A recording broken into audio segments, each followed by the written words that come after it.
Американската фармацевтска компанија Pfizer потврди дека привремено ќе ги намали испораките на вакцината за COVID-19 за Европа, додека работи на зголемување на производствениот капацитет на нивната фабрика во Белгија до 2 милиарди дози годишно.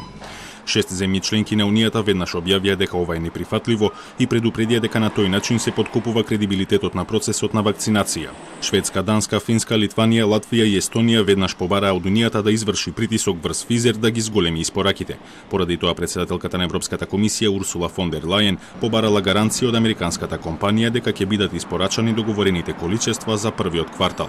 I immediately called the CEO of Pfizer and he explained that there is a production delay in the next weeks, but he reassured me that all guaranteed doses of the first quarter will be delivered in the first quarter. He's personally on the case on reducing the delay period. Причината за намалените испораки е значително намаленото производство на фабриката на Pfizer во Пурс, Белгија, која во следниот период ќе работи на проширување на производството за да ја достигне поставената цел производство на 2 милиарди дози годишно.